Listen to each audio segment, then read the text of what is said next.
आज बात होगी सोने चांदी के प्राइस को आगे के आउटलुक को लेकर और आगे कैसा रहेगा सोने चांदी में। तो आज फेडरल रिजर्व की अमेरिका में मीटिंग है, तो वहाँ से पता चलेगा कि पावेल साहब कितनी रेट कट करते हैं और उनकी आगे की कमेंट्री क्या रहती है। अगर वो आगे के लिए कहते हैं कि फिर से रेट कट करेंगे तो कमोडिटी मार्केट में बहुत ज़बरदस्त उछाल आएगा, और अगर उनकी कमेंट्री नेगेटिव रहती है तो कुछ टाइम के लिए सोने चांदी के भाव स्थिर रह सकते हैं। बाकी ट्रंप और चाइना डिसाइड करेंगे सोने चांदी और इक्विटी मार्केट का कैसा आउटलुक रहेगा आगे। और ट्रंप की मैं आपको कुछ खबर बता देता हूँ। उनने भारतीय चावल और थाईलैंड के चावल पर टैरिफ बढ़ाने की बात कही है, तो इससे टैरिफ बढ़ जाएंगे तो इंडिया का चावल अमेरिकी फार्मर्स को नुकसान पहुंचा रहा है। इस वजह से वो डिसीजन ले रहे हैं, क्योंकि भारत सस्ता चावल बनाता है। तो अब जो है इंडिया में भारतीय किसानों के लिए बुरी खबर है। तो इंडिया में चावल सस्ता हो जाएगा, लेकिन इंडिया के जो चावल खाने के शौकीन है उनके लिए अच्छी खबर है, उनको अब सस्ता चावल मिलेगा।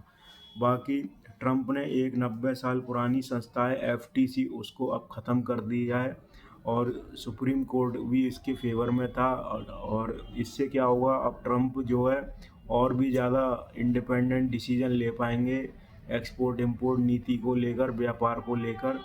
तो और भी ज़्यादा अब मार्केट में अब उछल पुथल होती रहेगी, क्योंकि कुछ कंट्रोल रहता था एफटीसी का। बाकी अब जो है अगले हफ्ते इजराइल के पीएम ट्रंप से मिलेंगे। इजराइल गाजा जो शांति का वो हुआ था, जो पोस्ट वार, अब जो उसमें डिसाइड होगा कि अब इस शांति को कैसे मेंटेन करना है, और इसी पर चर्चा होगी। और अगर इसमें कुछ गड़बड़ होती है तो सोने चांदी के भाव फिर से बढ़ेंगे। बाकी चाइना का ट्रेड सरप्लस रहा है $1 ट्रिलियन का पिछले 11 महीने में, जो पिछले साल से काफ़ी हाई है। तो ट्रंप ने चाहे कितने भी टैरिफ लगा लिए, लेकिन चाइना की इकोनॉमी ज़बरदस्त उछाल मार रही है। और ट्रंप की यही समस्या है कि चाइना को कंट्रोल करे तो कैसे करे, क्योंकि इतने टैरिफ के बावजूद, इतने सेक्शंस के बावजूद भी चाइना इतना बढ़िया कर रहा है। और ट्रंप को अब कुछ समझ नहीं आ रहा वो करे तो क्या करे, क्योंकि बात उसकी है कि ट्रंप को अपनी इकोनॉमी को नंबर 1 और बड़े मार्जिन से बनाना है चाइना से। बाकी गोल्ड न्यूज़ के बारे में कुछ बता दूं, सेंट्रल बैंक की संस्था है बीआईएस, जो दुनिया भर के सेंट्रल बैंक है उनका भी एक बाप है बीआईएस, जो स्विट्जरलैंड में है, और जिसका नाम है ब्यूरो ऑफ इंटरनेशनल सेटलमेंट। तो इसमें क्या है, अब ये कह रहा है कि जो सोने चांदी और इक्विटी के भाव हैं जो एक साथ कैसे उछाल मार रहे हैं, इसमें कुछ गड़बड़ है। तो आप लोगों को सतर्क रहना पड़ेगा। या तो सोना चांदी बढ़ते हैं या इक्विटी मार्केट बढ़ता है। यहाँ तो अमेरिका में दोनों ही चीज़ें एक साथ बढ़ी हैं, तो इसलिए उन्होंने चिंता जाहिर करी है। बाकी बैंक ऑफ अमेरिका कह रहा है कि रुपया अब मजबूत होगा Q1 के 2026 में।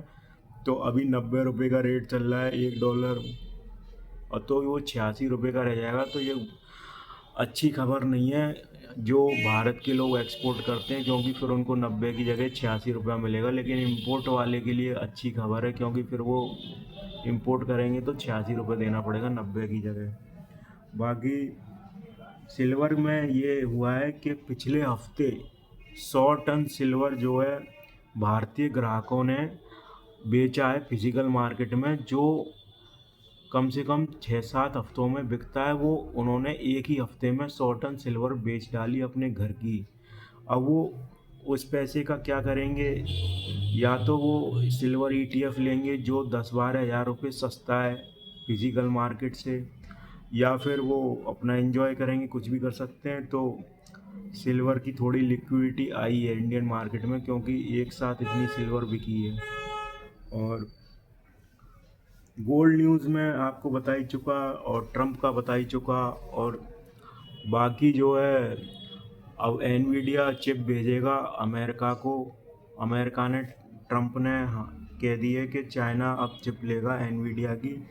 तो ये एक अच्छी खबर है इक्विटी मार्केट के लिए कि थोड़ा समझौता कर रहा है ट्रंप चाइना से, क्योंकि ट्रंप को समझ आ गया है कि अब चाइना से लड़ पाना बड़ा मुश्किल काम है। वैसे ही रेयर अर्थ जो मिनरल है उसकी वजह से ऐसी तैसी हो रखी थी अमेरिका की। तो अब थोड़ा समझौता हो रहा है, तो इंडियन इक्विटी मार्केट के लिए अच्छी खबर है, क्योंकि चाइना और अमेरिका का शांत बने रहना एक बहुत बड़ी चीज़ है इंडियन इक्विटी मार्केट को अगर आगे चलना है तो। और स्मॉल कैप इंडेक्स में आप लोगों को बने रहना है। वो चाहे आज भी गिरा था लेकिन रिकवर कर गया, और निफ्टी स्टेबल है। और बाकी आगे की खबर जानने के लिए मेरा channel like share comment subscribe ज़रूर कर लीजिए। मैं आपको वर्ल्ड इकोनॉमी में क्या चल रहा है और सोने चांदी में इंडियन इक्विटी में क्या चल रहा है उस पर बहुत अच्छा आउटलुक दूंगा। और बस सब्सक्राइब कर लीजिए मेरा चैनल।